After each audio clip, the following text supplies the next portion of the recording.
Hello and welcome to another episode of the So Here For It podcast. My name is Amy Mingan, and today we are talking all about why I don't.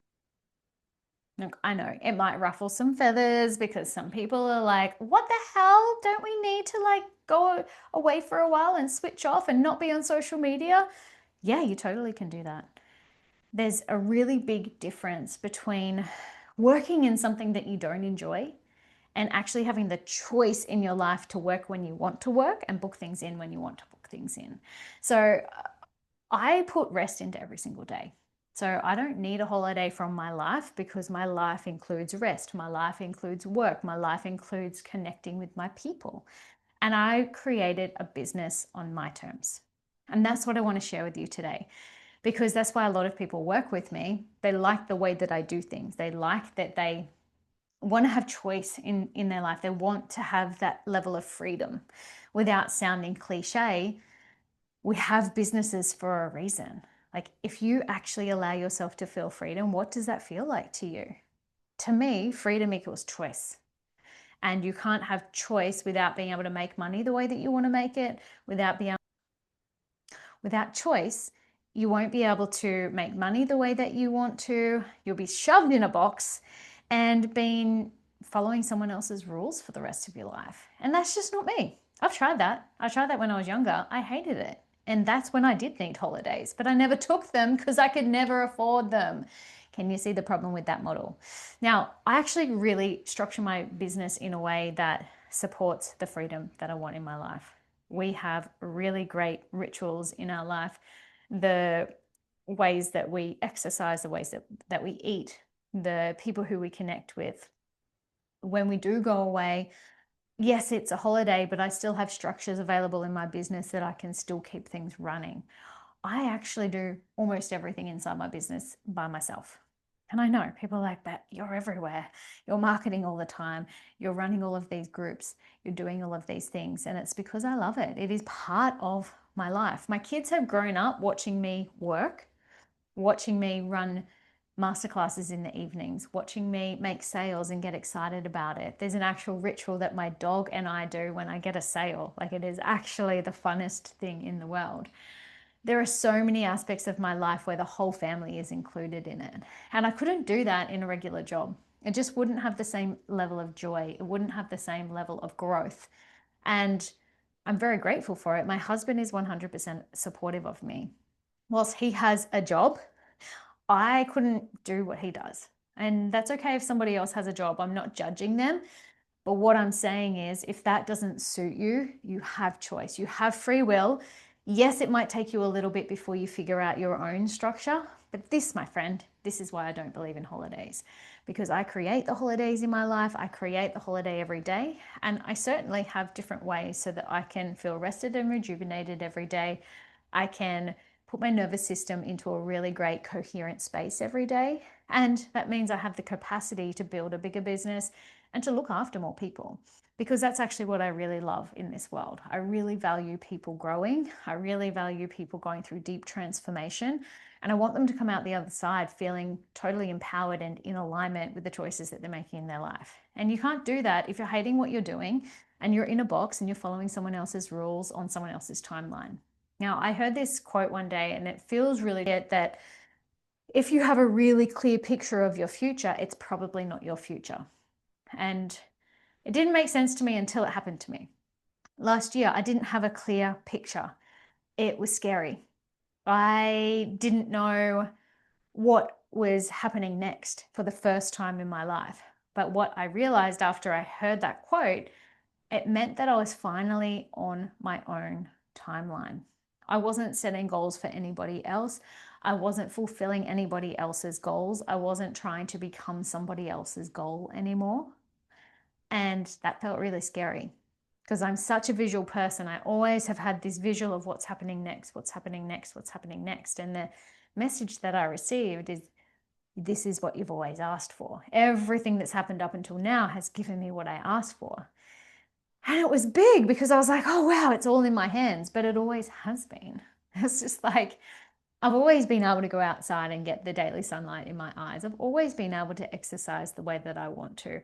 I've always been able to prepare the healthy meals and to reach out to people who I enjoy working with, and being able to manage my money and invest in things, but also like put something in my timeline that I'm really looking forward to. Like just yesterday, here's a little story for you. I had a really big chat with AI, and we have come up with the most incredible itinerary for when I'm going to Vietnam next year with my family. And it has sparked so much joy for me. It's, yes, granted, it's not happening until next year, but it gives me something to look forward to. Is that a holiday? Well, yeah, in some people's standards it is, but I'm not waiting my time and being all sad now because I'm not at that point. That point will come and go, but it's something else that's going to enrich our lives. I am such a traveler. My husband is an adventurer, and my kids haven't traveled overseas much by them, not by themselves at all, but not with the family. And so I am so excited for that. I'm excited for the adventures that we'll have. I'm excited for the stories that we'll tell. I'm excited for the memories we'll create. So that's what I'm actually really excited about. It's not about taking a break from my life, because I don't want to take a break from my life. I love my life, and I want you to love your life. So let me give you some really tangible things that you can take away from this episode. How do I do this? First of all, I would sit down if I were you, and now's a really good time because we're coming up to the end of 2025. Set your vision for 2026. So if I were you, I would get a journal or a notepad and I would write it with a normal pen, because there's more neural patterns that happen between the hand, the eyes, and the brain. Write things down. And I want you to categorize it in things like your personal life, your business, your money, your relationships, your social aspect of life, your fitness, your health, every single category of your life. And I want you to think about, what are you envisaging? What do you want? And what are you doing right now that is in alignment with that? And if you are not doing things in alignment with that, it's a great time to start. The only thing that stands between you and your manifestations is action. And I used to always have this thing, right? I see these people who are like, oh my gosh, I manifested a car, I manifested my dream home, or whatever the thing is. And I'm like, well, she just made enough money to buy the house, but she had to have a vision of the house in order to then attract the money, in order to then take the action to go and have the house, right? And same goes with taking time out, going traveling, buying yourself material possessions, going and having experiences. Maybe you are a big foodie and you want to eat out at fancy restaurants next year. Great. If you want to do that, you're going to need to make more money, right? And so I want you to have a think about, what are you going to be doing in your life? What choices will you be making? And so if you've got that big vision, put that up on the wall. Print that out if you've typed it. Rip it out of the book if you've written it down. I want you to put it somewhere. Now, if you're a super visual person, you might do a mood board on Pinterest. So you're looking at that every day. I really like that. Instead of scrolling the internet, I might scroll Pinterest through my vision board, which is just beautiful. And I want you to have a think about, where is it that you would end up if you weren't going and doing those visions, if you weren't taking the actions towards that? Because you'd probably end up exactly where you are or worse. So let's make life great. You have free will, you have choice. Let's figure it out together. Okay, so now you've got your big vision. Now you want to break it down into some smaller chunks so it feels doable. So if you want to, for example, have a more consistent business, then you're probably going to need to be a little more consistent on your social media. You're probably going to need to know who on earth you're talking to. You're going to have to know how you're going to change their life and how you're going to actually put that in front of them so they want to buy into your services, right? And then how many of those per week would you need to sell in order to be able to afford this lifestyle where you were going out for dinner if you're the foodie, or where you're taking your family overseas on a holiday that might cost $15,000, where it might just be around the corner and you might do a staycation for $1,000, whatever it is, whatever's in your budget, whatever you're going for, you need a pathway to get there so you know what actions that you're taking. Because I think the stats are 70% of the money talk by women on the internet is about manifestation in a woo-woo way, but no one's actually talking about how do you become more financially literate, how do you manage your money, and how do you actually get to where you want to be. And the truth is, it's not just about making more sales, it's about knowing what to do with the money once you have the money. You've got to already have it pre-allocated. And I'm not giving you financial advice right now, I'm just letting you know how on earth do I do it. I have allocations. So I know exactly how much I get paid each week. And then I know exactly how much goes to tax. I know how much goes to my BAS. I know how much goes to holiday stuff. I know how much goes to insurance. I know how much goes to each of the different things, right? That's what's really important to me, to make sure that all these bases are covered. Now, anything else, even though I'm putting money in investments every single week, anything that's left over at the end of the week, all that extra goes into investments. It doesn't get spent willy-nilly unless we need it. Like we're spending a little more because it's Christmas time.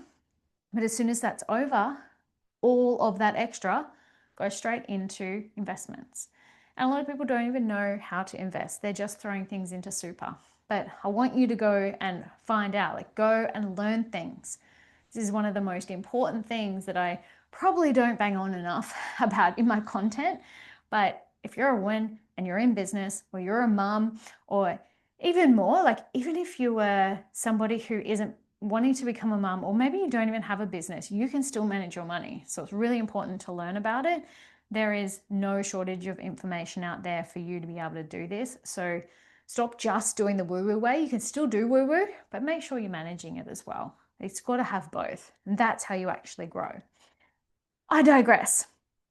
The last part of this, I want you to actually manage your time.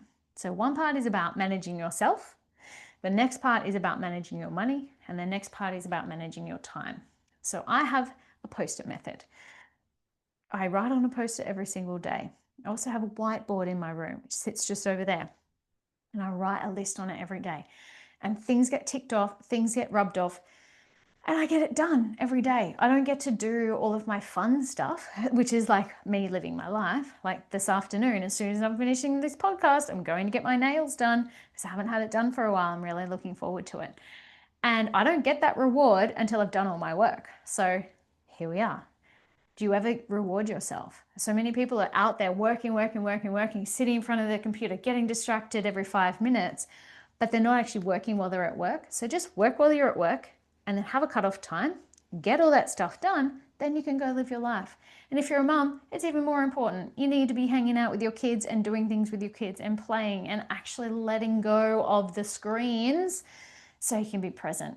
It's way better for your nervous system. So anyway, I'm going to leave it there. I think if you can do a life audit, get your vision for 2026 ready, figure out how you're going to manage your money, figure out how you're going to manage your business and your time, but also most importantly, how are you going to manage yourself? Start doing some breath work every day. Start looking after yourself a little bit more, and everything will change for you in 2026. So if you love this episode, would love for you to share it with a friend, would love for you to rate this in whatever app you're listening to. And thank you so much for listening. I will see you in the next episode.